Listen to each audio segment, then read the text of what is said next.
Hello, hello, hello.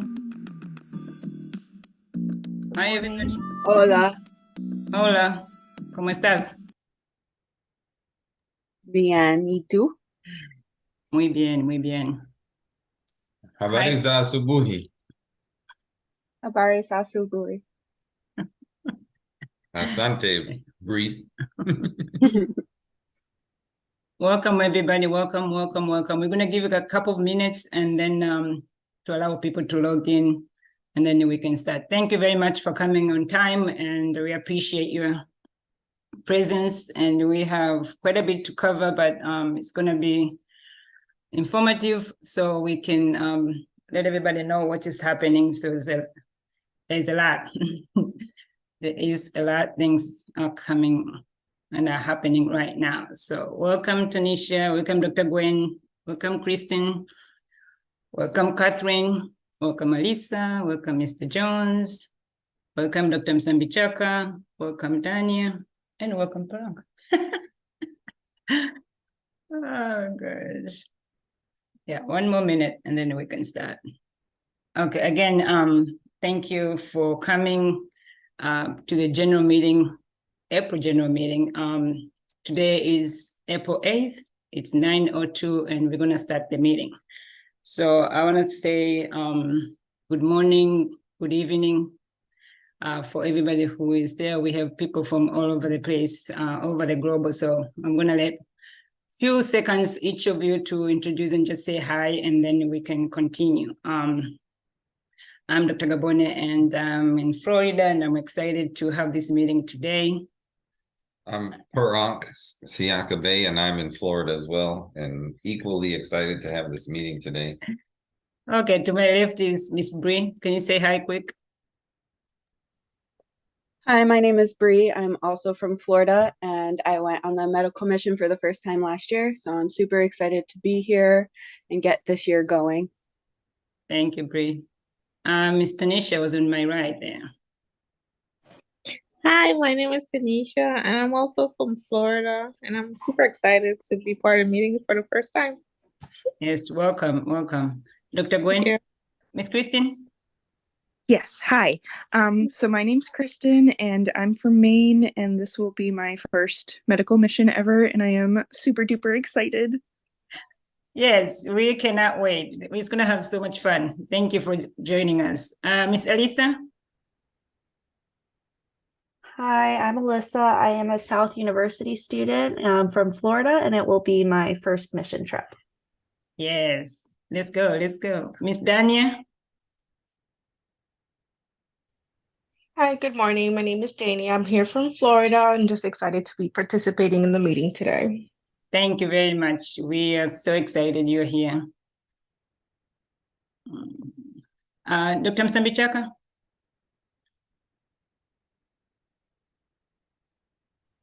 Hello, this is Lillian Sambichak. I'm from Delaware. Excited to be here. Great, thank you. Mr. Jones?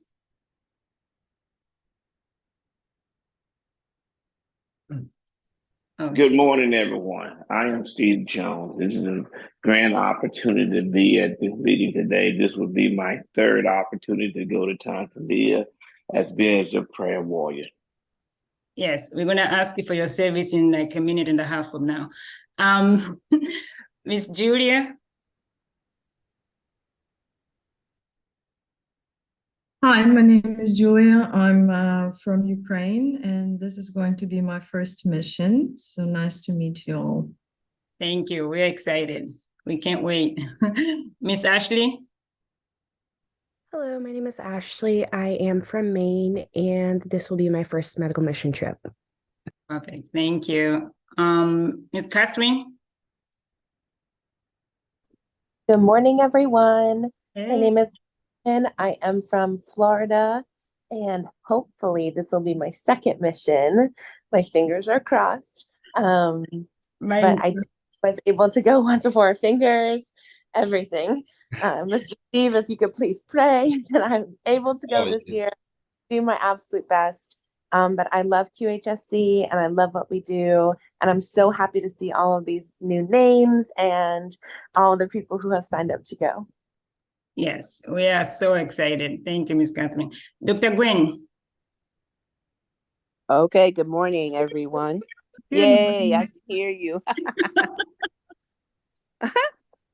Dr. Gwen Randall, I am a seasoned nurse anesthetist researcher, and this will be my second mission going to Tanzania, and I'm excited about, being actively more involved with the anesthesia part of it this time. And I look forward to working with each and every one of you. Excellent. Thank you very much, Dr. Gwen. So as I said, we are so excited this year. It's going to be amazing. And people who have gone previous year, I know we're always excited at that, but this is particularly because we're going to be in the hospitals and working with nurses and doctors, and they cannot wait to see us over in their hospitals. And the schools, the headmistress is so excited. And she's already got the list of things that we need to work with them. So I'm excited. So thank you very much for everybody for being here. So we always start with the prayer. So, and Mr. Jones, if you can give us the blessing so we can start off the right way.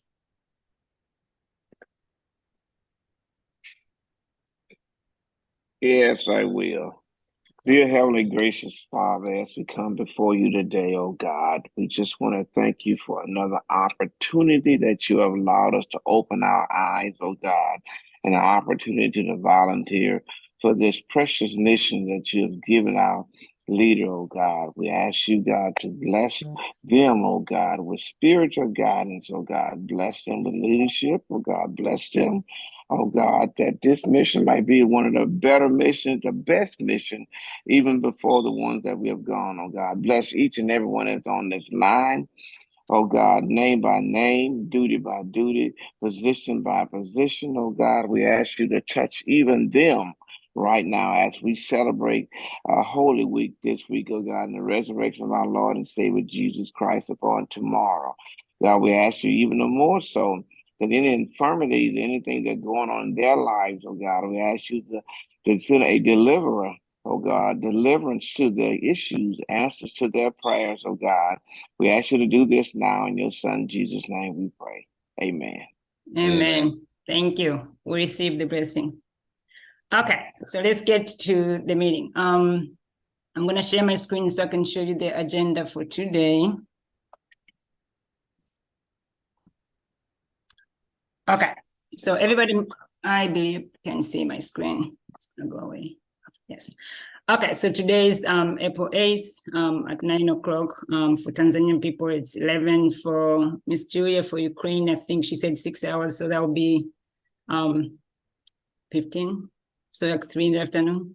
Okay, so today we're going to go through update on mission preparations, how far we are now, what are the things that we're looking for. And then we're going to go through those individual projects. So we have 7 of them as of now. And all those things could stay the same or could be rearranged. It depends on how many volunteers we get for each section. And then how many resources we get to accomplish those tasks. And then we're going to share how many members for Qhsc and what are we learning from the feedback from the members. And then we're going to talk about the recruitment, which has started since March 1st to the April 30th.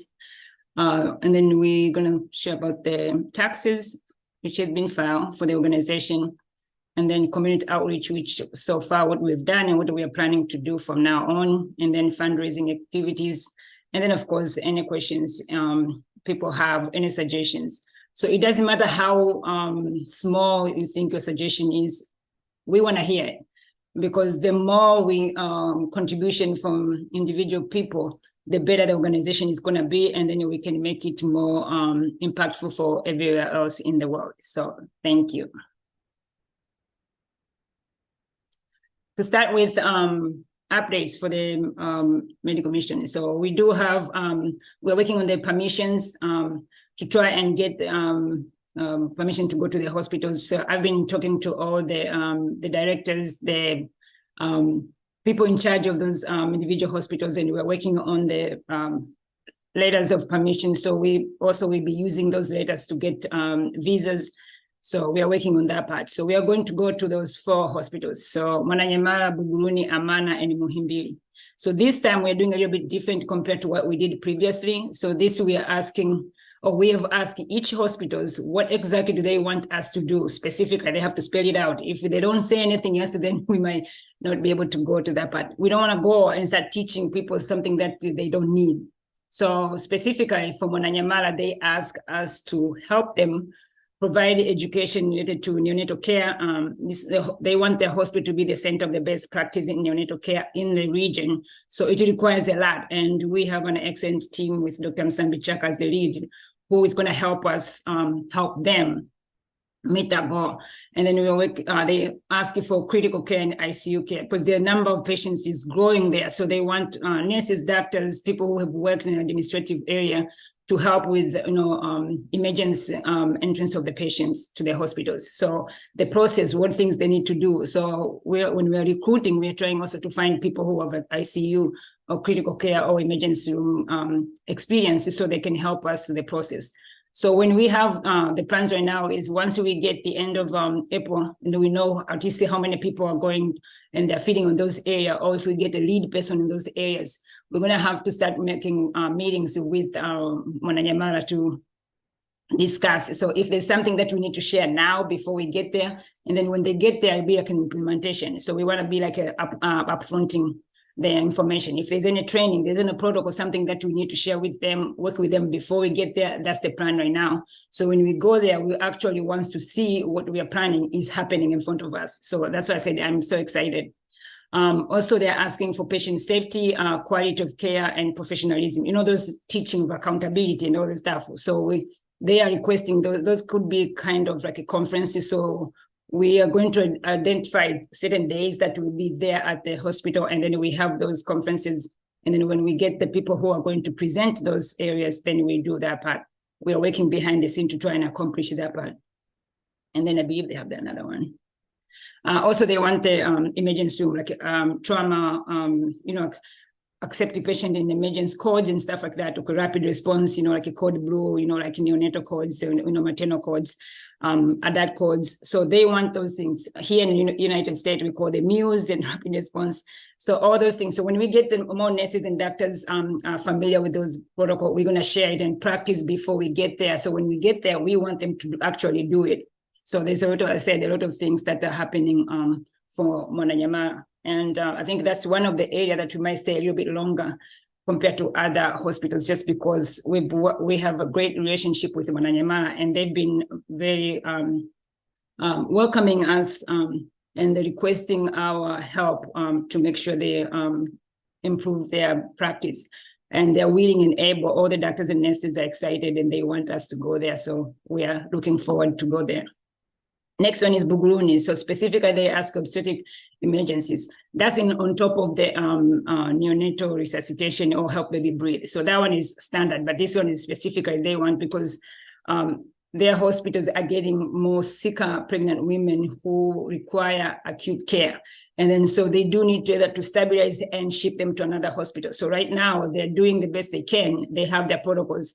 They've already sent me the protocols, what they're using now. So and then we are working on to try and capture things that we can enhance and make it streamlined so they know, creating those little algorithms to make sure they understand step by step and then address those emergencies. So that part is addressed already.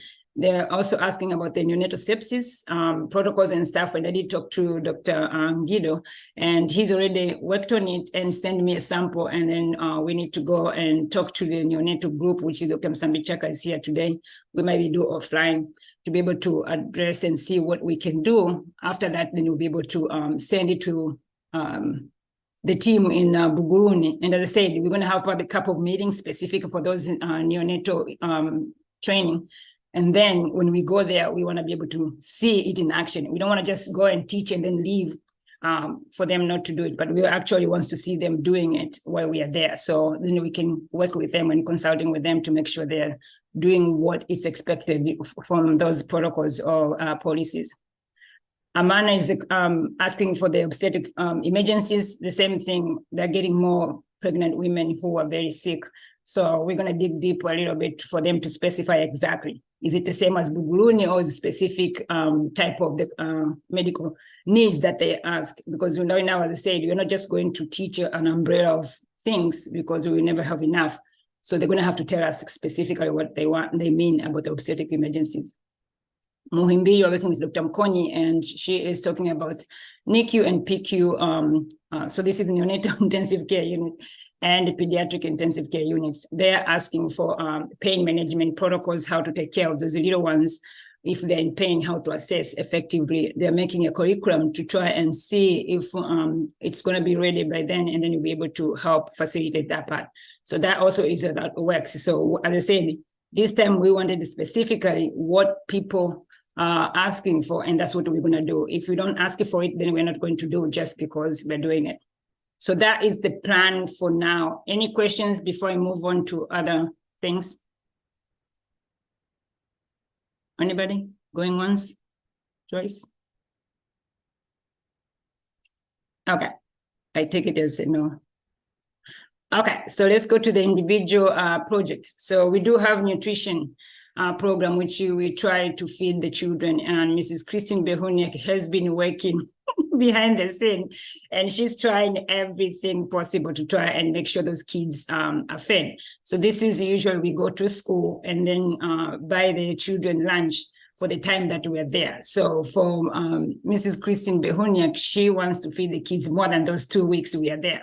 So she's working on different fundraising to try and get money for these kids. One of the projects she's doing is the shoe drive. So she's also collecting shoes to try and see if she can identify kids who needs for shoes and then help them with that part.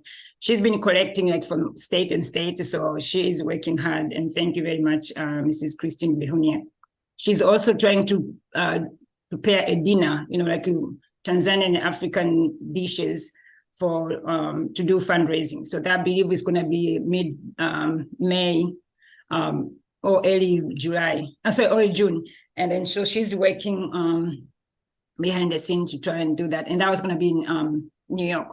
And then she'll keep us posted. Next time, if she's here, then she can give us the little background. Harriet, yes. I'm here. Oh, hi. Dr. Boni. Hey. It's been a bad morning. I'm also training a puppy. Oh, so, wow. And puppy chose to go to the bathroom upstairs, downstairs, all over. So it was tough getting on. Okay, no, thank you for coming. So you want to give us a little background where you are right now? Yeah, sure. The shoe drive is going well. I have a garage full of shoes and more coming. And I have some people coming over this weekend, hopefully. They're actually from Africa. Okay. I think they're from South Africa. They're my neighbors. Okay. And they're coming over to help me bag some shoes. And then, so that's going with that. And then I met with another person who had the fundraiser dinner for Peruvian children. Oh. And I need to, I got all the steps I need to follow for that dinner, and there are a lot of them. So I'm gonna. Yes. I need to talk with the man in charge of the venue, and get a date set up, and then start printing tickets.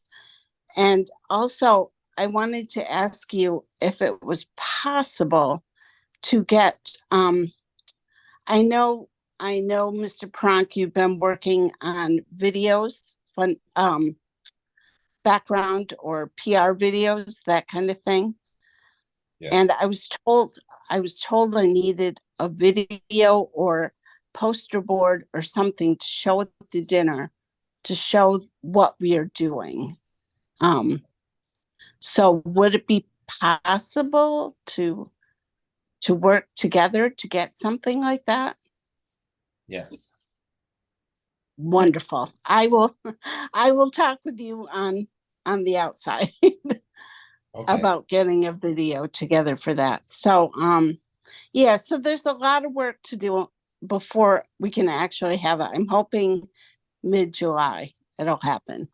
Okay, no, we appreciate that. Thank you very much. And that's just an example that any of the members of Qhsc Friends, you can do from any state or any country to help raise money or raise funds.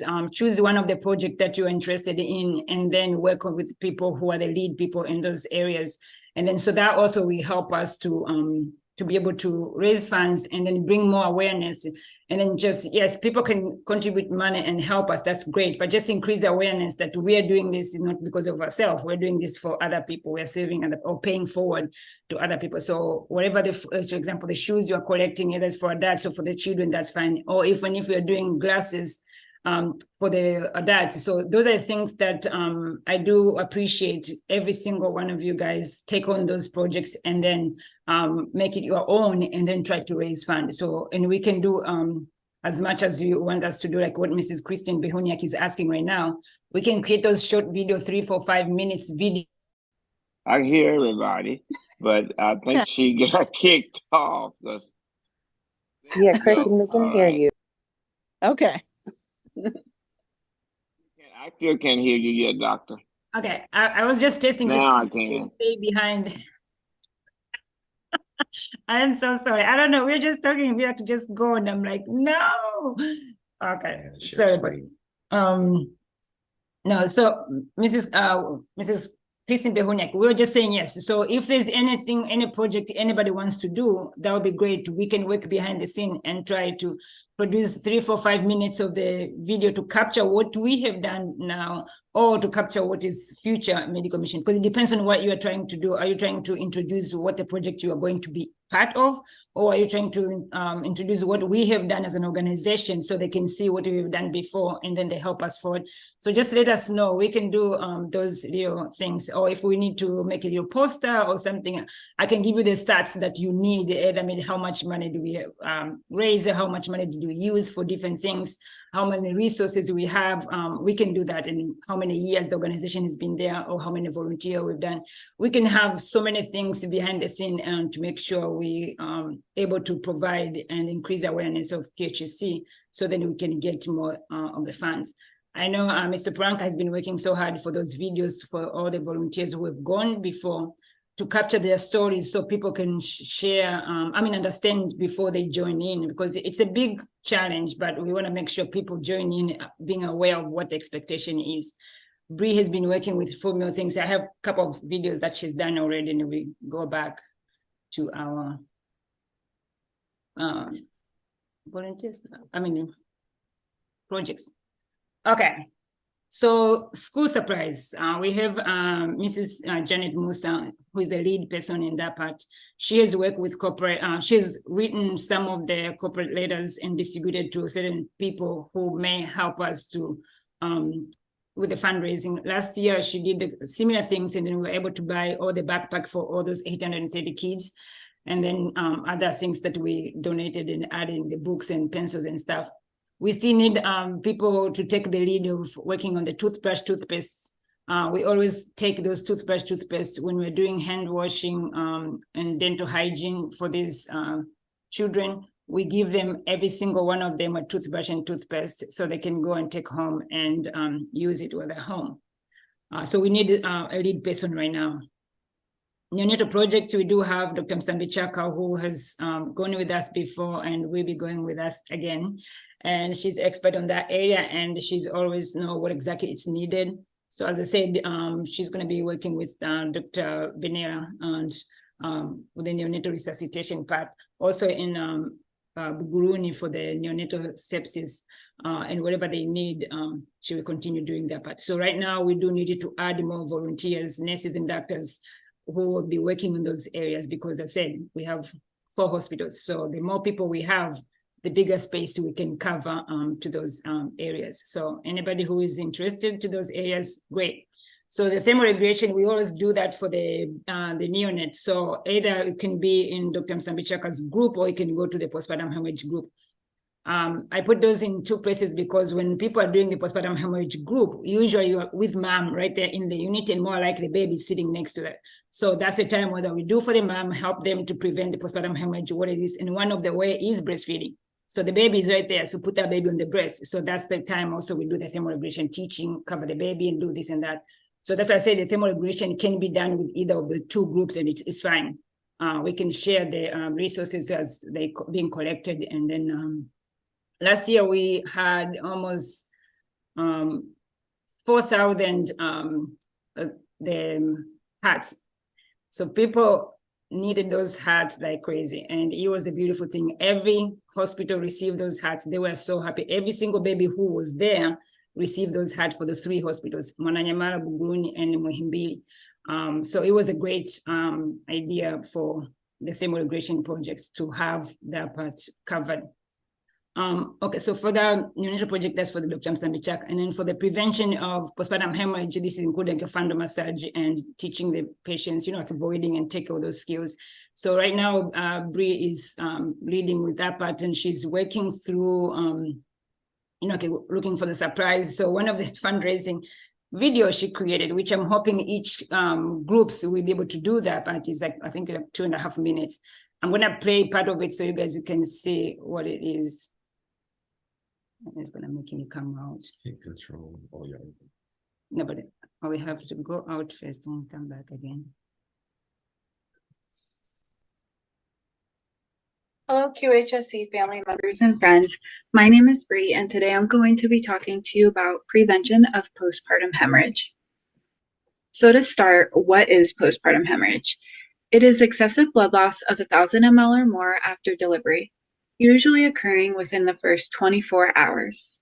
The most common causes of postpartum hemorrhage are your 4 T's: thrombin, tear, tissue, and tone. Signs and symptoms are or surgical interventions. So 49% of women die due to postpartum hemorrhage complications in Africa alone. The chart to the right is from the World Health Organization in 2022. As you can see, in the eastern region and southern region of Africa, it has one of the highest mortality rate, Tanzania being one of the countries in the eastern region, which is why QHSC wants to go there for this 2023 upcoming medical mission trip. But of course, we're going to need the help of our family and friends. So how can you help? This mission trip is to teach effective postpartum hemorrhage techniques and how to prevent it from worsening. So we're going to need proper medical supplies and equipment to achieve this goal.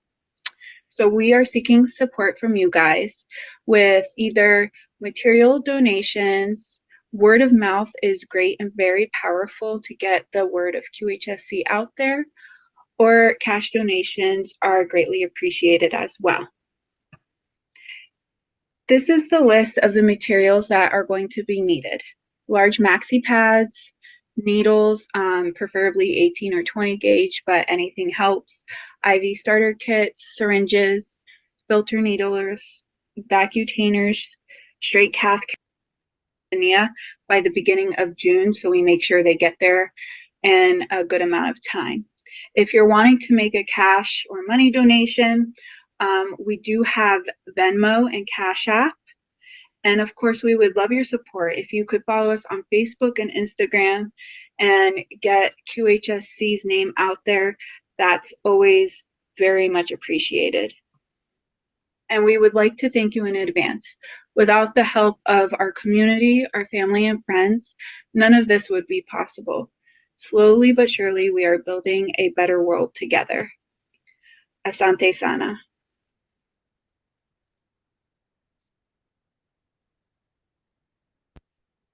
So that's like one of the little video that Bree made, and it was helpful to share the story specifically for the prevention of postpartum hemorrhage.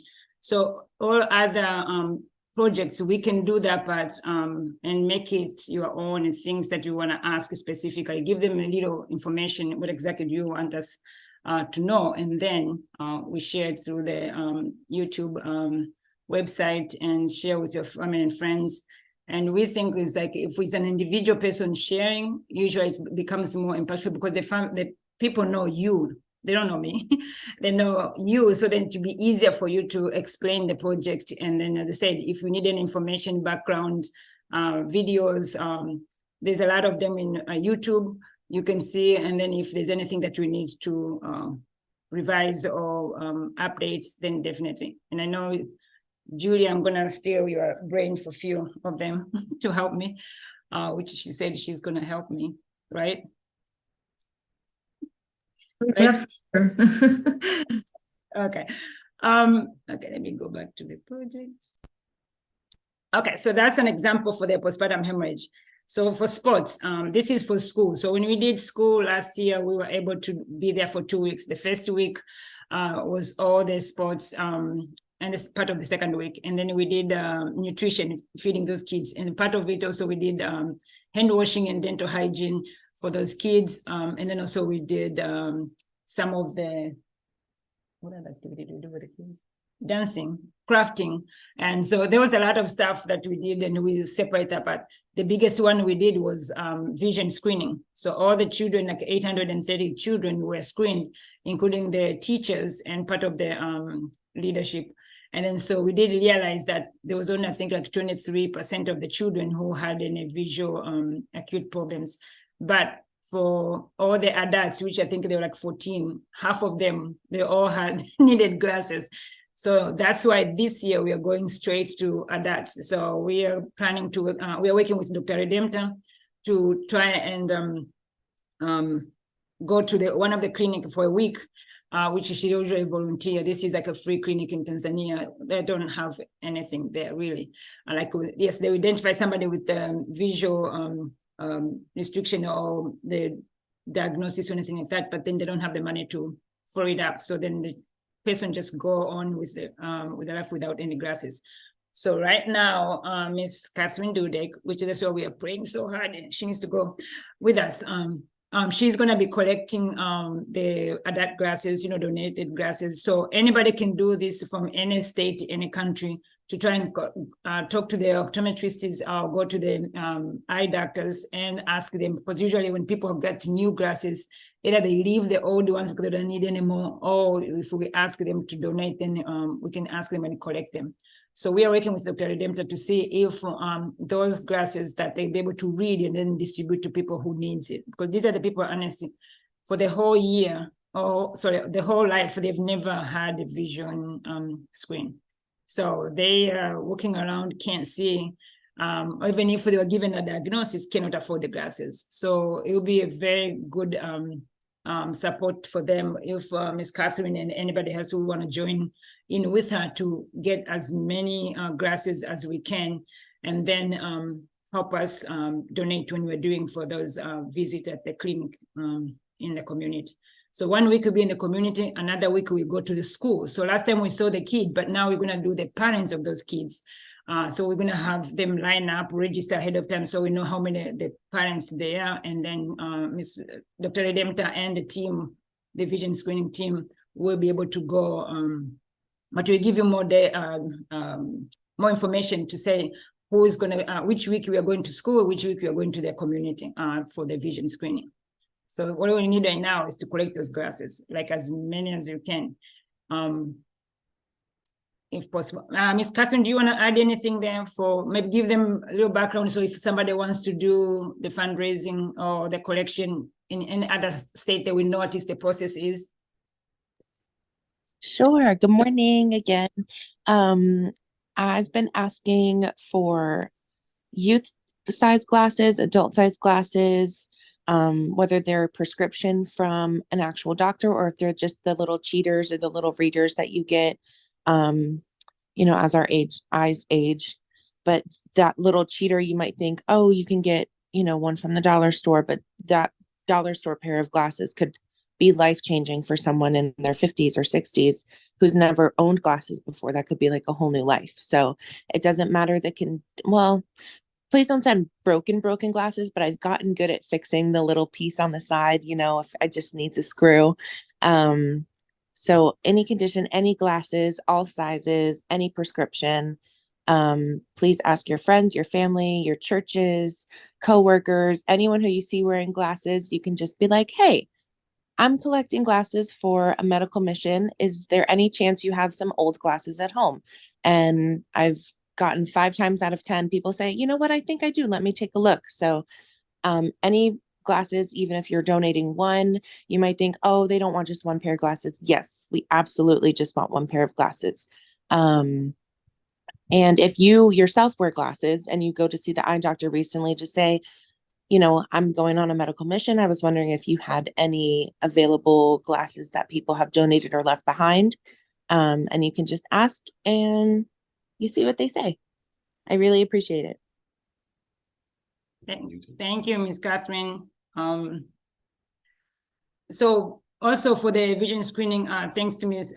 Steve Jones last year, he worked so hard with the whole team of the vision screening to write and document every single child who showed up there, their age, their information like grades. So when at the end, we were able to know how many children we were seeing, how many had any issues, how many needed the glasses. And then, of course, last time we have so many glasses for the children and Dr. Stanville was there, she was able to prescribe and give those glasses to those children. And then, of course, for the adults. So, Mr. Jones, thank you for that.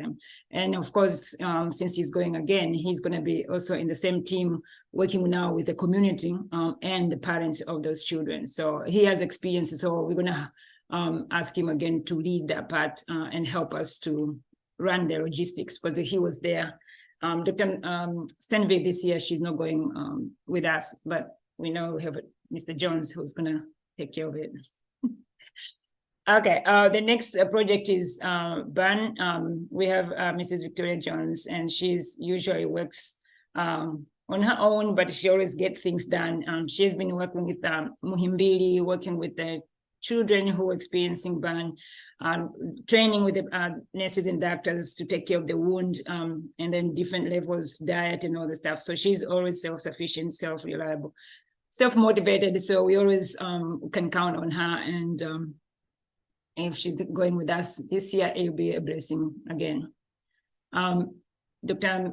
Gwen Randall also is going to be working with the anesthesia, and then she is going to be figuring out what area they're going to focus on and take the lead in that part. And then she'll let us know when we are doing those emergencies, OB emergencies, if it's anything that requires surgery or surgical response to it, or response for those codes, intubation and all the stuff like that. So Dr. Randall also is going to be included in that area, and she's always have worked in those areas. So we're going to rely on her expertise in those areas too. So those are the projects as of now, as I said, and also, as I said, it's going to largely depend on the people who are volunteering, how many people we can spare in each group and make it more effective. As you can see, a lot of people who have gone previous mission are going again. So it makes it a little bit easier because they have the experience and stuff. So then we just need to add more people in those areas. For the new people who are coming into the organization, so you will see those different areas.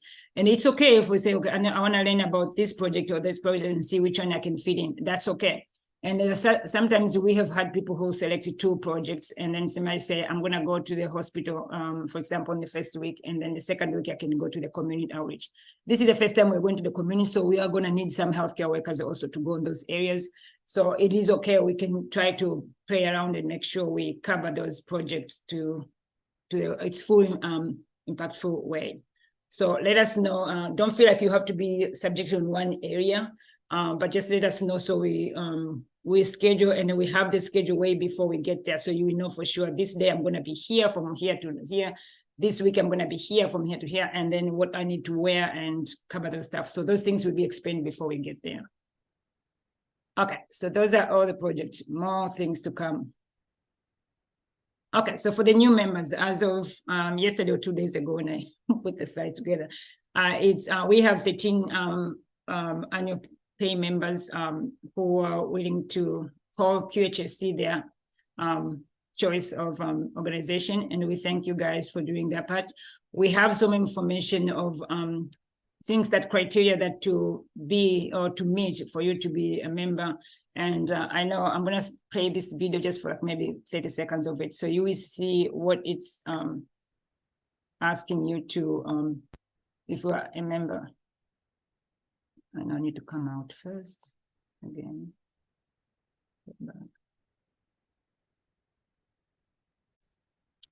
Here's the one that Mr. Puranka has made to explain the in order to be a Qhsc member, what do you need?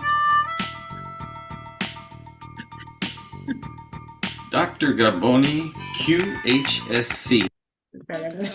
We also provide QHSC professional recognition for our medical and mission top performers. This is posted on our website. QHSC is a 501c3. We provide a letter of community service completion for both professional and legal purposes. It's also a good way of having a trusted 501c3 organization for tax-deductible donations. Or develop local and global community service projects. To be a part of a global community service family and learn the Kiswahili language. Members or friends, they don't pay and they do not have the right to vote, to elect directors, or have any say on fundamental matters. Also, non-paying members will not be privileged to auditing of QHSC documents, financial records, or leadership meetings and proceedings. Required dues for QHSC board members and advisors, $150 annually. Executive members, $150 annually. QHSC members, $75 annually. QHSC student members, $50 annually, and QHSC friends / non-members, $0 annually.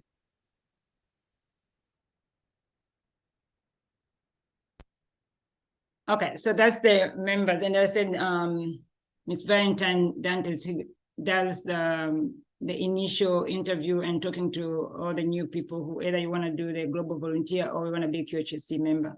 So she will speak with you and then go through the process, reviewing documents, and then if there's any questions, then she'll be able to answer that part. But I do like when people ask a question, I don't want you just to sit on the side and then start, you know, hypothetically go through the question and then answer yourself with the wrong answers. So I'm happy if somebody has a question to me, it's asking me that something needs to be clear. So then we need to make it clear for everybody else to understand.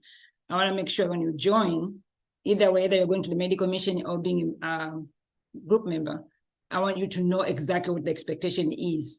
So then we don't have, you know, like misunderstanding anywhere else. So by asking questions, it helps me to know, okay, I need to make this part clear. I need to explain to make sure you understand, because everybody's coming here willingly and we want to make sure we make it better. When you are happy in the organization, everybody's going to be happy. So that's the part I encourage all the questions. So don't think, okay, oh, I'm asking too many questions. No, I want to know. I want to hear it. So to just make sure as information is reaching every single person and everybody understand what the organization is.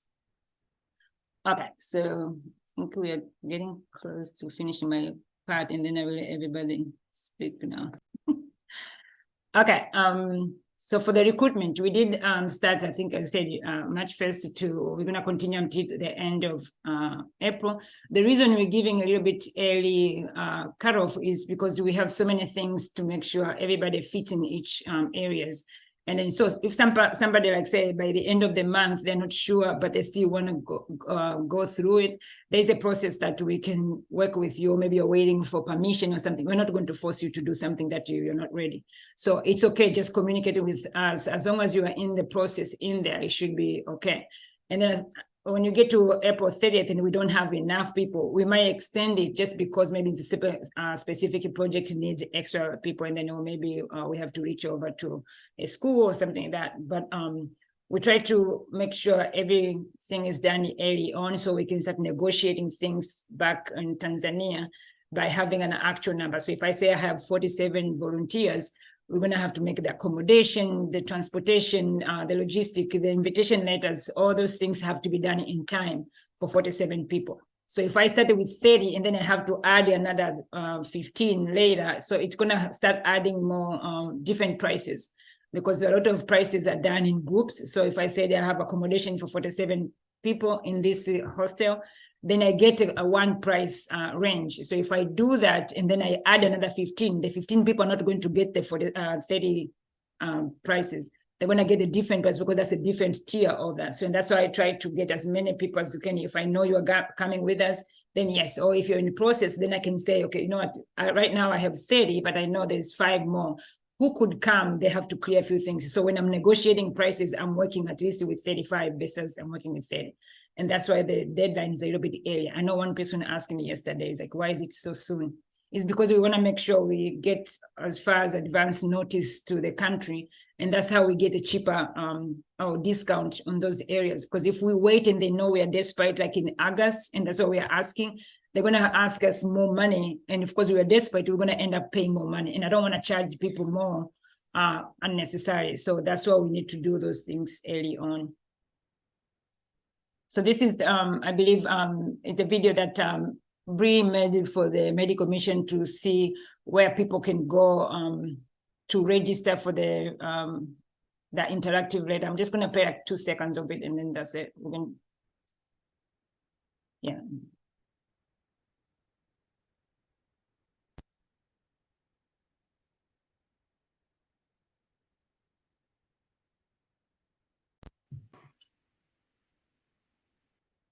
Bienvenido a Qhsc, amigos, familiares y futuros miembros. Karibu Marufiki. Welcome Qhsc family, friends, and future members. My name is Bree, and I'm here to discuss with you our future medical mission trip of 2023. Here we're going to discuss the actual date of the mission trip and all the activities that we will be doing. So when is the medical mission trip? This year, the medical mission trip starts September 10th, 2023 through September 23rd. We're going to be doing many activities in the schools and the hospitals. So if you're a healthcare worker, we're going to be working on postpartum hemorrhage, help baby breathe, thermoregulation, anesthesia, emergencies and traumas, and burns. For the non-healthcare workers who will be in the schools, we are going to be doing nutrition, sports and games with the kids, vision screening, dental hygiene, hand washing, and arts and crafts. So, where and when can you sign up? Recruitment starts March 1st of this year and ends April 30th. So if you want to become a Qhsc member and join our medical mission trip, you're going to log on to www.drgabonqhsc.org. You're going to click on the tab that says 2023 Medical Mission Trip at the top of the page and fill out the visitor interaction form. After you fill out the form, you're going to wait for us to contact you. We hope to see you this year in Tanzania for Medical Mission Trip 2023. Thank you.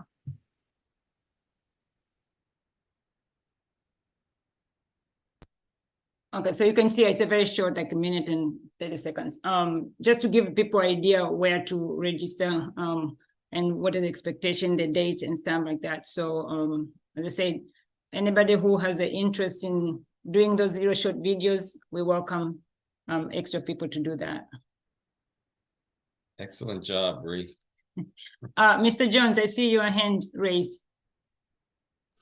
Yes, yes. With that, you'll be sending that out for all of us to for other contacts. So, I mean, what I'm saying is, will you give us that information, contact information, we can send it to people who may want to join the mission this year? Yes, I will do that.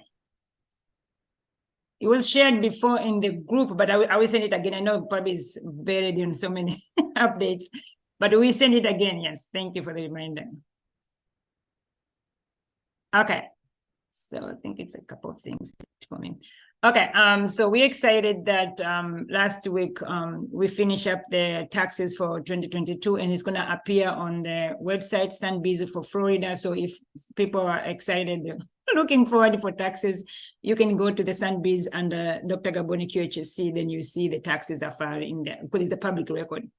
So we are excited, everything that we met now. So this is the information that we're starting from the 3rd year now, we can start using to request for grants, because all this previously, every time we write for grants or requesting for grants, they always just say, you have 3 years tax return. The answer is always no, because we've never had one completed, because the organization just turned 3 now. So, but we are grateful that it was done. One thing that is left from my side is the community outreach. So we were so happy on March 30th from 5 to 7. There was 5 of us who we went to cross ministry. So this is like we're sorting out food, different type of food to specific boxes. And then this food is delivered and distributed to food pantries here in Palm Beach County, and then also to the homeless shelters. So it was a great experience, and thanks to Mrs. Janet Musa, who organized that part, and then thanks to Alisa, who came with us. Yay! Alma and Tara came, and so it was great experience. So we also have, from now on, we'll be going to cross ministry to do that part, and also packaging or whatever they need, the same every last Thursday of each month from now to the end of the year. So that's the next time is going to be April 27th, May 25th, and then June 29th, and the rest of the stuff was right there. We already posted it in the group, and then I'll be keep reminding people. So people who are here or you come to visit during that time from anywhere, so please let me know, and then we can sign you up. And then so they allow at least 6 to 7 people, because sometimes it's a confined area, so they don't want too many people. And of course, they ask us to wear closed shoes, because you don't want to drop like a can of food on your toes and something like that, just a safety hazard. So we always have to abide by the rules. There is a volunteer form, which close to that day that we send me, and then whoever is sign up, then we send you to sign it. Just ask your name for safety purposes, because when you go to those public buildings, you always have to know who is there, what the contact information is there, if there's any issues. Okay, so that's the part. The video is like, hope it's gonna work. Sometimes it works, sometimes it doesn't. Can you guys see the video? No, I can see like the voice recording, but not the video. Okay, I know I had to come out again. I think somebody who's more technological savvy should be fix that. But okay, so this is the video. It's the warehouse. That's the CEO for Qhsc Ministry.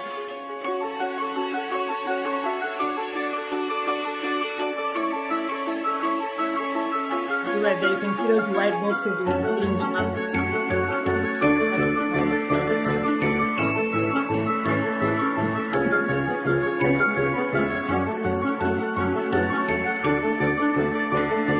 All the boxes are labeled.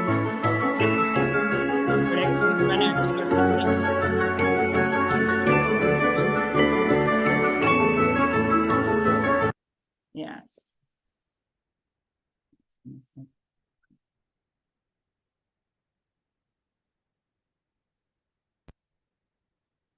Okay. So they said anybody who lives in Florida and wants to join us next time, as I said, this happens every month. So then you'll be able to go and do. Okay. I just wanted to double check. We're doing 5 to 7 again. 5 to 7, yes. Mm-hmm. Okay. Yes. So the time is the same, 5 to 7. So last thing I may think. So we are doing the fundraising, as I said, the individual groups that are doing fundraising, and then as a QHSC, we're doing fundraising. Thanks to Bree, she started the QHSC Etsy shop. So that's why I said I love when I see all these young people with young mind in, like the digital world mind.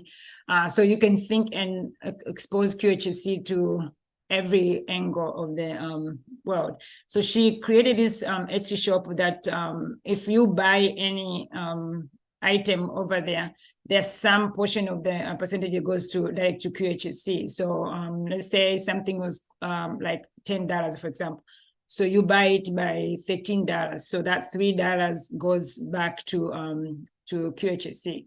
it's a small contribution, but you know, if we have so many people doing it, definitely it's going to be an added support to QHSC, because we're doing a lot of stuff that behind the scene, all the website covering all the access to the website, bank and those stuff. Those fees are there. So having this little fundraising to try and support the organization helps.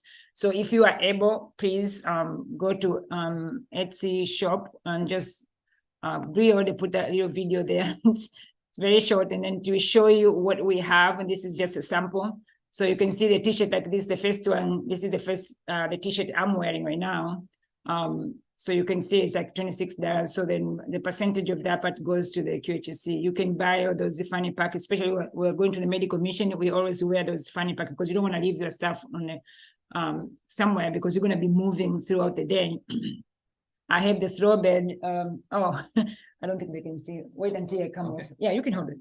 And then you can have all those pants and stuff. Those are the ones that I'm looking for, waiting for it. I have the little pillows like that. So it does help. Every little bit, it helps. And so thank you, Brie, for doing that part, because it was an opportunity for us to raise some money. So you can see that's the throwaway blankets. It feels nice and warm. So people who are in cold weather, please. It's very thick. It's a very thick, yes. And it feels good. If we do like there, you're not going to be able to sleep, to get out of there. But yeah, so the t-shirt is like this one, you can see. And then it has the weight on the back. So it's good. And that's going to be one of the t-shirts when we go to the medical mission. Oh yeah, Brie, yes. Come up again. We didn't see you that well. Yeah, so she's trying to match me and outdone me. Brie. But yours is the tie and dye, right? Yes, so she's wearing the tie and dye.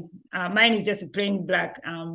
So this is what we used to wear previously, but I mean, still they're variable.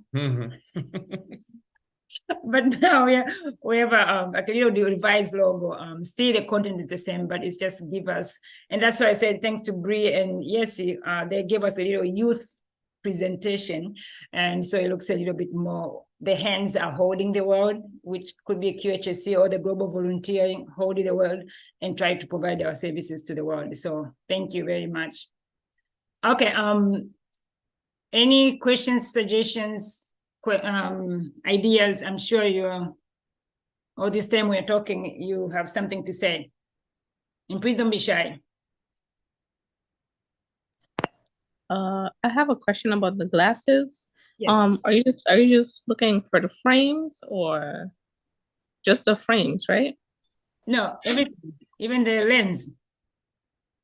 You know, if somebody has like old glasses, like they use it, then yeah, even if maybe they lose it,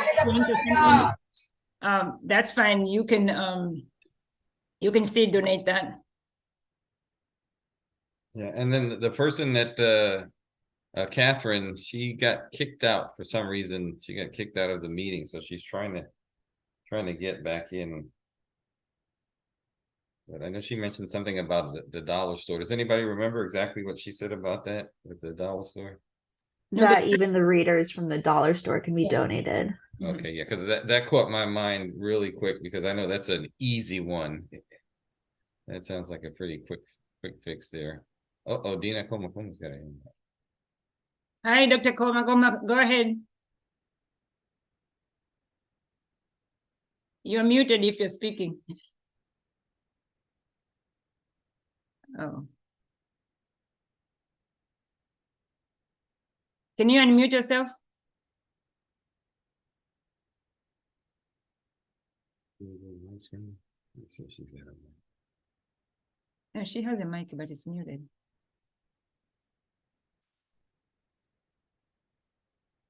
I can't. Okay, try, I mean, when it's unmute, then you can,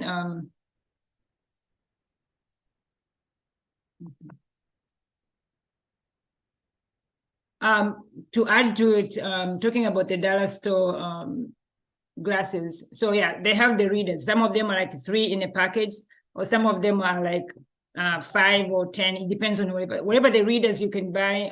Because sometimes people say, oh, I don't want to donate this, is like maybe scratch or broken and stuff. If they can buy readers, that's okay. Because remember, these adults have never been to the eye doctor, and they've been probably struggling to read. And some of them, you see them like reading like this because they can't see that far. And any help will be great for them. So even the readers itself, it helps to for them, they can see. So if somebody cannot collect the glasses, they want to spend, I don't know, $5, $10 and buy the readers, that's fine. That would be helpful. Yes. Yeah, and I think Catherine's back now.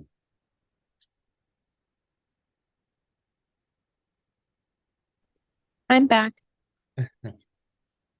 Yeah, Tanisha was asking about, you needed only just the frame or you needed also the lens for the donation, I mean the collection?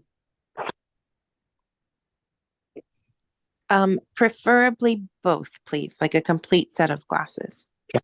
Okay. Yeah, because I think it would be kind of difficult to get, if they have the glasses over there and they got to get lenses, that's going to be, it'll run into a lot of complications. Oh, unless if some of them people donate the lens part is still good, but the frame is broken. So if you have an extra frame, you can switch it out. If I usually say just take both. If somebody have a lens without it, just take it. And then if we sort it out and find out, okay, all of them are good condition, then we can just we can take whatever we don't need and then take whatever we need. Also, if people have prescription glasses that are sunglasses, we'll take those as well. Any kind of glasses. Yes, and then Dr. Gwen says that she can help with the vision project or the glasses. Excellent. Thank you, Dr. Gwen. Yes, that would be definitely a blessing. Yeah. And there was a question, I think. Yeah, from Ashley. Thank you for the question. So usually after the end of April 30th, when we have the people who are going to the medical mission, that's the time we're going to meet, all of us. So that's the time usually we say, we give you all the papers that you need, you know, like before you go. And then all the budget, we tell you. So by then, if you bought your ticket already, and then we say, okay, this is how much the visa. Usually the visa costs $100. So we itemize things. After the visa, then these are how much money is needed to go to Tanzania. So let's say for accommodation is going to be this, for the transport is going to be this, for the food is going to be this, for whatever. Everything else is written to a last minute. And so we add them up and say, okay, so for ticket, visa, and accommodation is going to be this much. Of course, the ticket is going to be the variant part because we're coming from different areas. So maybe from Florida to Dar es Salaam, my ticket is now, I think it's like $13.50 something, whatever. I don't know. So with that, so adding $100 for the visa and then adding the cost for the accommodation in Tanzania. Some people might be coming from the bigger city, so your airport is already an international airport. You don't have the connection, from the local to the main airport. So then you're starting from there, your ticket might be $900. So your total budget is going to be less than my total budget. But usually the amount for Tanzania is all of us is going to be similar because we're going to have similar accommodation and stuff. The only thing that's going to be kind of variation there. Okay, so if there's a couple sharing the room, so might get like saving like $10 of individual, maybe you have that $10. So it might be when we add, let's say total amount is like $15.60. So then for an individual it might be $16.70. So that's how it is. But yeah, by the end of them April this month, we're going to give a budget. Yeah, but that's why I'm trying to know how many people so I can negotiate those prices and bring it down. For the safari, we're going to Zanzibar. So it goes by range. So if you have 10 people, you pay this. If you have 20 people, you pay this. If you have 30 people, you pay this. So if I know where I am, so then I can take that total amount for 30 people, divided by individual who are going, and then fluctuate between sharing room, individual rooms, and then add them up to the total price. So that's why by then we have those numbers in there. Yes. All right, thank you so much for that. That's I have some more friends who might be interested in going, but their first question is always finances. So thank you. I appreciate that. And then so usually all we've done so far is we try to keep the price, total price, your ticket, visa and accommodation and everything you need for the mission less than $3,000, which is not common compared to other missions. Sometimes the money is more than that, but I always try to make it as affordable as I can. And that's why I do things in groups. And sometimes, for example, young people, friends, so they might say, oh, I want to share a room, which is fine. If I know ahead of time that you want to share a room with your roommate or your friends, then you will be going, accommodation is for that part, either for the Zanzibar trip, then accommodation also is going to be shared room. And sometimes when they say shared room, it might be 2 beds in a room, or it could be just an individual bed, like a queen size bed. So those are the options that we might have, start talking details. So if I say maybe the average is 1,500 for accommodation in Tanzania, and then so, but I still go back to individual people. How many people are you going? Are you sharing a room? Are you coming from here? Which day are you going? So then we tallies on specific individual. And that's why I said it's individual budget. And then, but I make sure every single person, it doesn't matter how expensive it is, everybody has to be less than $3,000. So far, we've been able to keep to 25 to 26, at least less than 2,600, which is 2,600 for both everything. But we're going to try and keep it that way by negotiating with our friend in Tanzania and convince them that we are all volunteers. We're not rich people, so we're not coming on vacation, we're coming to work. So they should give us some leeway a little bit. I was going to add, Ashley, so we have a video too, or a few videos. We're still working on some of the interviews that we did with some of the volunteers who went last year. But if you go to the YouTube page, under, I believe it's the members section, we have 2 recent videos that we did of the of testimonials for volunteers who went last year, and they kind of give an explanation, because when you mentioned price, one of the things that's important to understand too for the mission is that what we've noticed is that a lot of the volunteers feel that that they went there to help, but they felt like they received the blessings and the rewards. So it was kind of the reverse. So they felt like they were going to help, and then they feel like they actually were the ones who were uplifted after the during and after the mission. So That's great. Thank you. That's great, actually. See, that's what I said. Just ask the question, because everybody else is going to benefit for the answer, and I appreciate that. Thank you. And we still have some more, Miss Kristen. I still have your video, and we're still working on those too. So. Okay, great. Anybody, Dr. Msambichaka?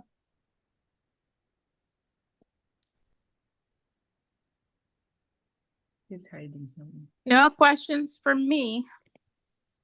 Okay. Niko tayari.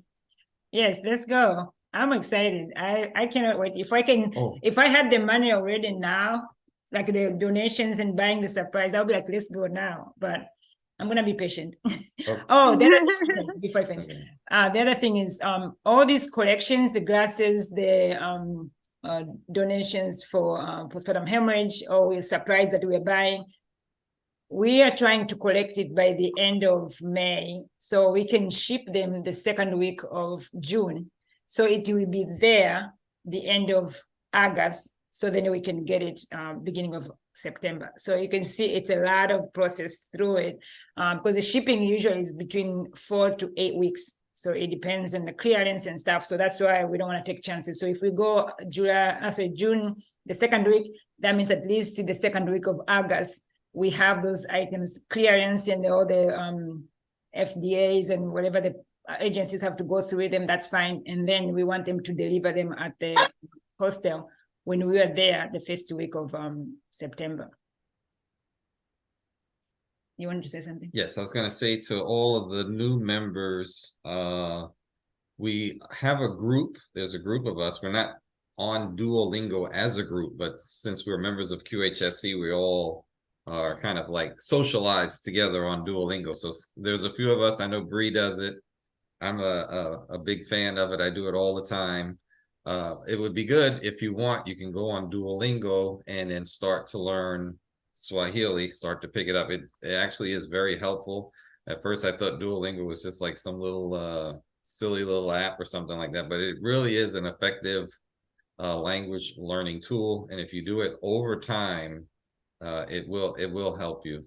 So if you want, feel free to join in. And then if we can, we tried it last year, maybe we'll do it again. We'll have a session or two where we can play Simon Says and maybe learn a little bit of Swahili. Yeah, that'll be good. Also, Dr. Gbone, I have a question on logistics on getting there. Yes. If we, last year when we got, the $100 entrance fee kind of thing, it's good for a year. Oh, the visa, I mean?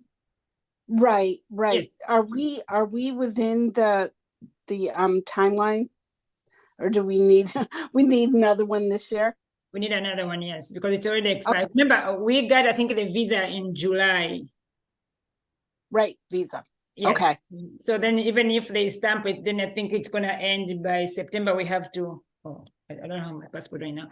But yeah, by September, you need another one, yeah. Okay. All right, thank you. So, and thank you for asking that question. So once you get your ticket, so you hold on to it, and then we're going to get the insurance. So the insurance that individual person is going to get insurance. So the insurance also helps to cover medical and also the travel. These are travel agencies. And then so you get the insurance according to the amount of the ticket you're buying and your age. So if you are young, like me, so you're going to get it cheaper. Like some people last year, Bree and the so-called young people, it was like $25, and then it can go up to $50 or $60. So it depends on how much you spend on the ticket and then the age of the person is. So it covers just in case if there's a cancellation or like that time when we had the COVID and stuff, any or the flights are canceled for whatever the reason is. So then you can get your full money back. Or if you're in Tanzania and get sick, so then there's like I think like $200,000 to cover for your airlifting and emergency response stuff. So then we can send you back to the country where you came from. So then you'll be able to get treatment as fast as we can. So we do need that because we want to make sure yes, we're in the hospitals, I understand. But to the level of the safety and medical treatment and stuff, I want you to be, if you need it, I want you to be where it should be or where you live, so then you can get the quality of the care you receive. And that's why we get the insurance. So when you're buying the ticket, don't buy the ticket with that insurance person who is selling you the ticket, because that's going to be only for travel. I want the medical part also, because that means you have to pay that and then you have to go to buy the medical part. So I don't want you to do that. So the travel agencies for insurance specific, those are international travel agencies. They cover the ticket, and that's why they want to know the amount of the ticket you are paying. And then they need they cover the medical part. As I said, the highest I think we had, it was probably $50 or $60. It's only one time. It covered just the time as you start your trip until you come back. So everything is going to be covered. Do you have a suggested provider for travel insurance? I am a travel agent as well, and licensed, and my old agency preferred Allianz, but is there a particular agency that you suggest? Yes, we have been for probably 4 years now. We have been using Trawick. Yes, that's it. Trawick also goes with Travelex, I think. But I can send you those. I mean, I think they are used to that. I believe any travel, international travel insurances can cover, but those are the three ones we use all the time. And I've seen how it works, and I've seen people who really needed, they were able to get a claim and they get taken care of very quickly. So that's why usually those ones, I can share those with you. And usually we have like a whole document of things that you need to do, your visa, and then of course we're gonna need some medication. So if you need the medication also, I follow what the CDC requests. If you're going to Tanzania, you need this and this and this and this. The anti-malaria, the antibiotics, the anti-diarrhea, urinary tract infection prevention, and all those anti-medic. So there's like 4 medications that you need to take it to your doctor, and then your doctor is going to order them according to what you need. Because some people have contraindications or allergies or whatever. So we can't just say, okay, everybody have to have this. No, take that list from the CDC and then take to your doctor, and then your doctor is going to order exactly what is written by CDC. And then you take those things. Some medication you take once a week, which is what I prefer. Some of the medication you take every day. And then some of them, I think you take, uploaded 2 weeks before. And I don't know, whatever the prescription is written for you, that's how you can get it. Did you want to say something? Oh, I was going to say, what we can do too is when we pull up the rates for Trawick, we'll send it to you. And if you find one that's better, let us know. Will do. Thank you. Good. Any other questions?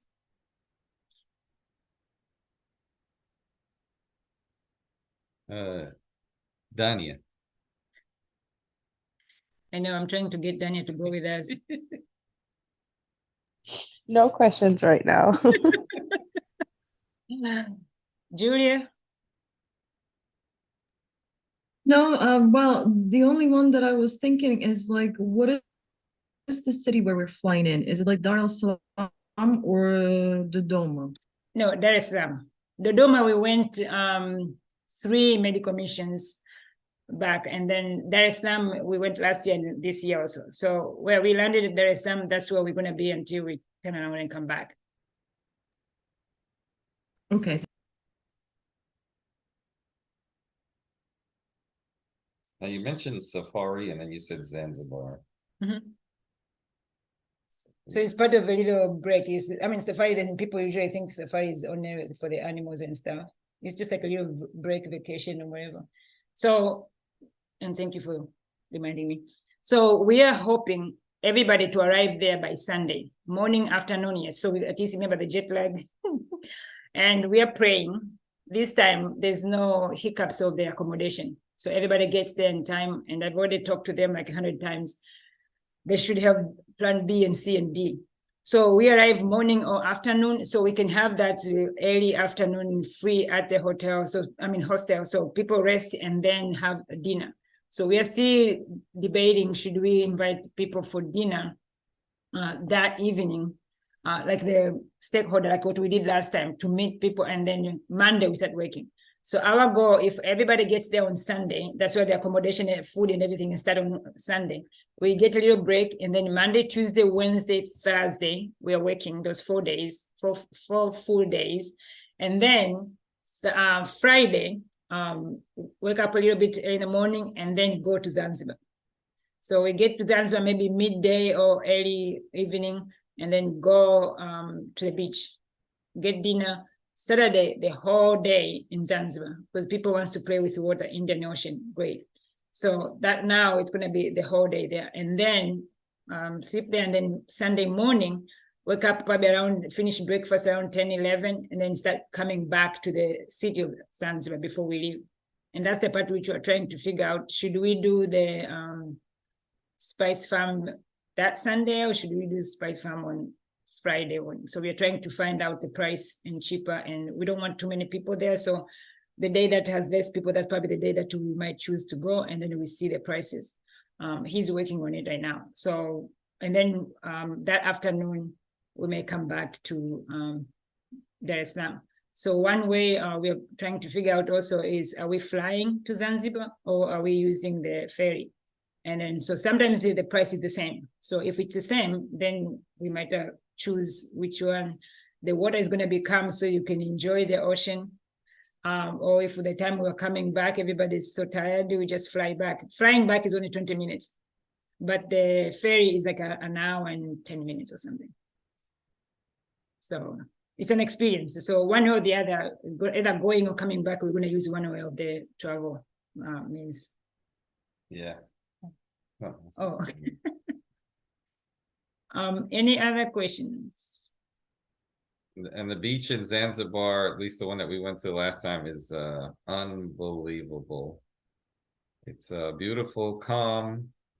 The waters are beautiful. The sand is a little tricky, but it's a wonderful place. And then the hotels there are definitely, we're going to be toughing it. You know, we go there, we stay at a hostel, which is a really nice place. But the other places where we've stayed, aside from the mission itself, like Zanzibar and Iringa, which some people didn't go to, all of those places were wonderful. The lodging, should I say, top notch. Definitely an experience, not just a hotel, but an actual experience. So. And then when we come back from Zanzibar, so Sunday afternoon or evening, then we rest in the hostel and then we go back to work Monday, Tuesday, Wednesday, Thursday. And then so after we finish that, but the Friday is like, just relaxing. So I know some people keep pushing for shopping.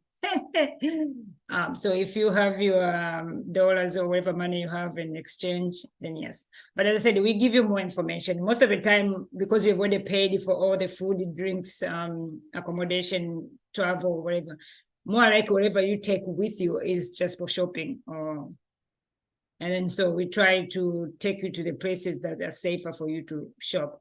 Some people might need money during the week and stuff. When we stay in the hostel, there's a little ATM machine, which is it's accommodating, but also you're going to be spending so much money.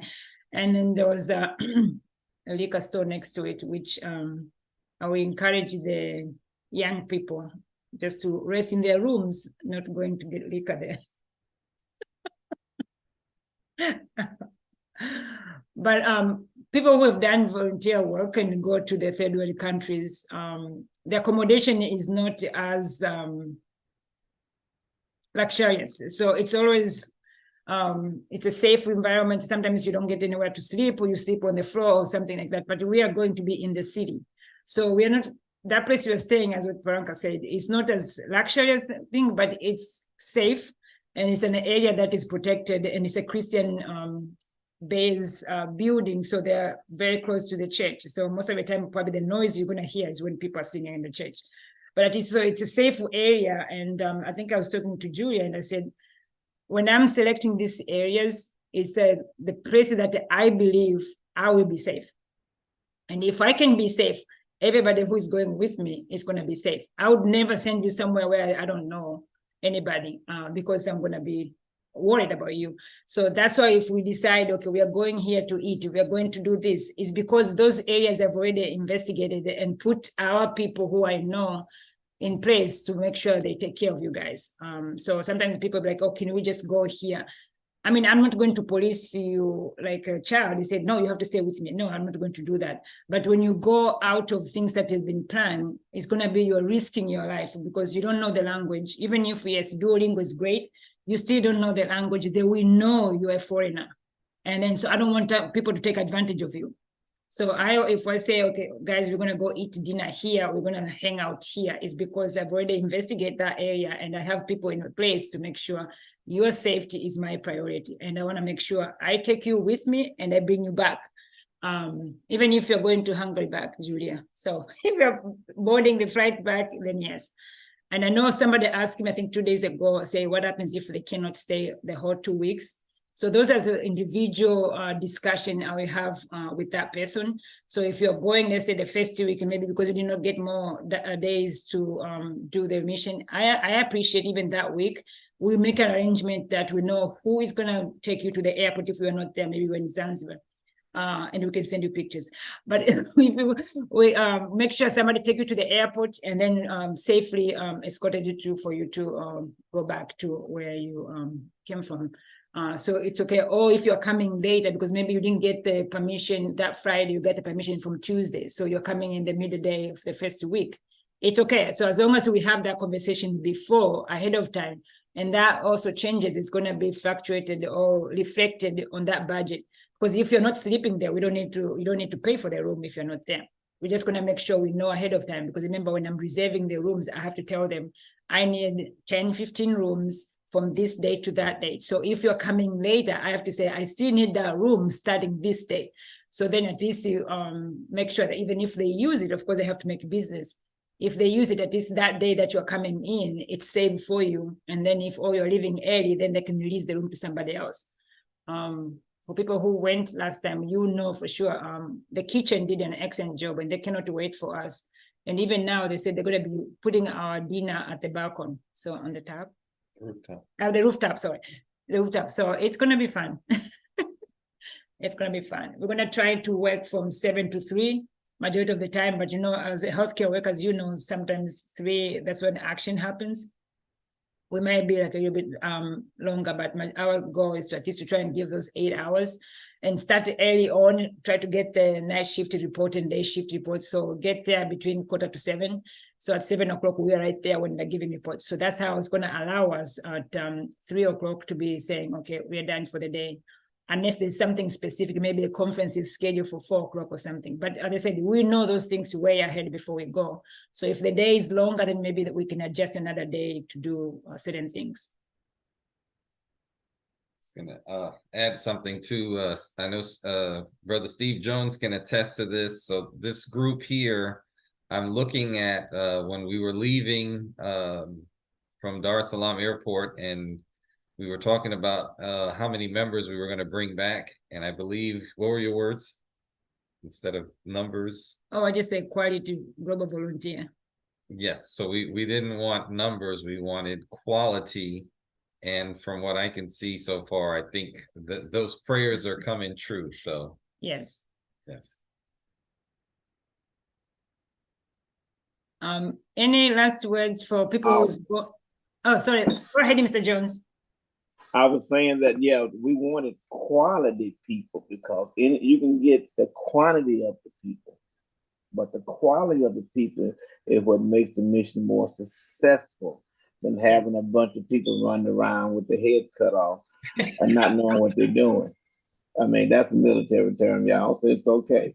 But anyway, we just want to thank God for getting quality people who are devoted and concerned about the mission and getting it done. Thank you. Thank you, Mr. Jones. No, we agree, because I said we are all devoted, planning to give service and paying forward. So if we get every single person have that one goal, we'll be able to work it hard. Yes, there's some things that usually it will stretch your imagination a little bit, because you're going to see things that you did not expect. It doesn't matter even how many videos I show you right now, you are going to learn something. That's what Mr. Pranka was saying. People who went previously, they're like, oh yeah, medical mission. And then they got there and they come back, they're like, oh my God.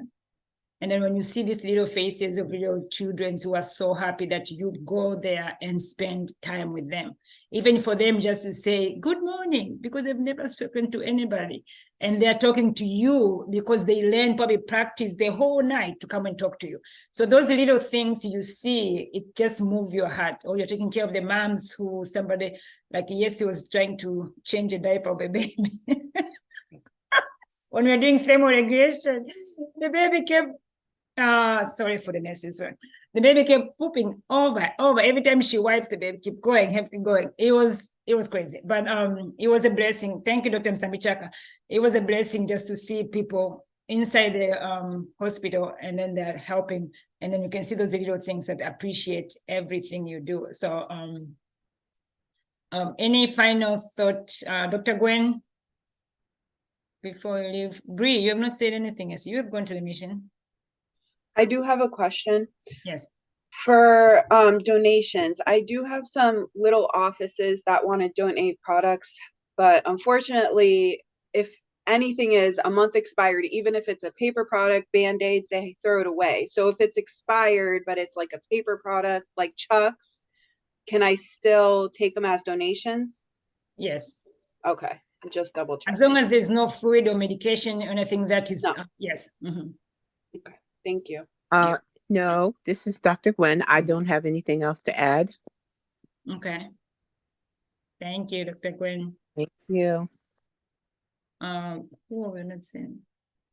Kristen Peters.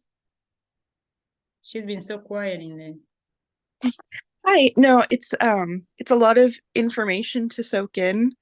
So I'm just trying my best to retain it. Okay. No questions yet though. Okay, good. Thank you. Please, I mean, if you have any questions, you can ask in the group, or you can ask me on the side.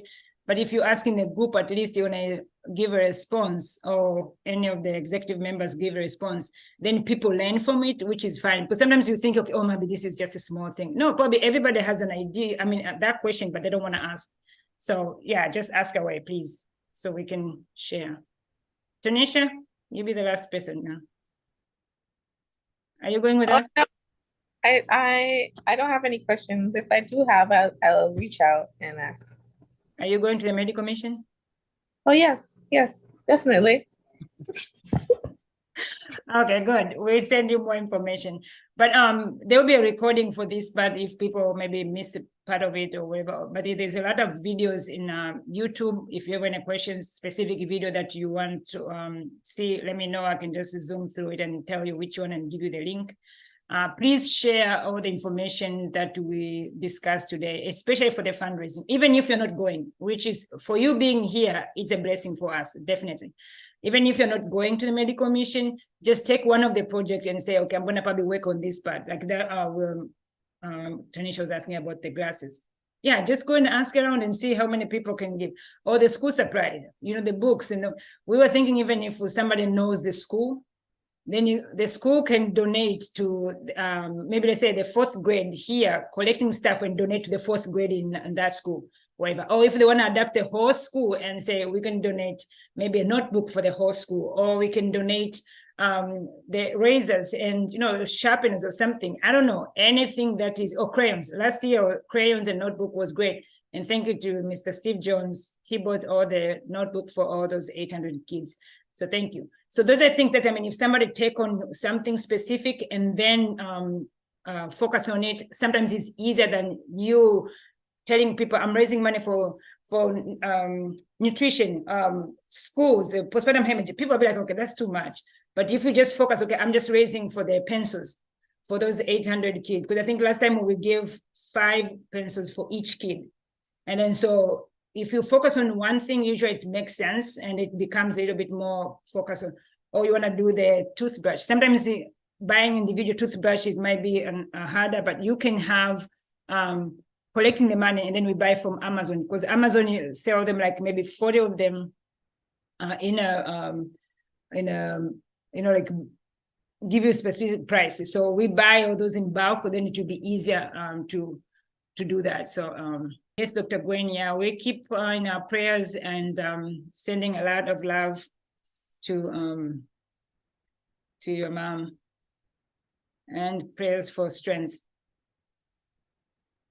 Yes. Okay, so if everybody is done, I'm gonna say thank you for everybody who came in here. So let's go outside and spread the word and share as much as you can. And if you need any information about sharing videos and stuff, please let me know. Thank you and have a blessed Saturday and happy Easter for everybody tomorrow who is celebrating Easter. And whoever is not, then happy Sunday tomorrow. Bye, guys. Thank you. Bye. Thank you. Thank Bye. you. Thank you, Bye. Bye. Happy Easter, everyone. Thank you, Alrighty. too.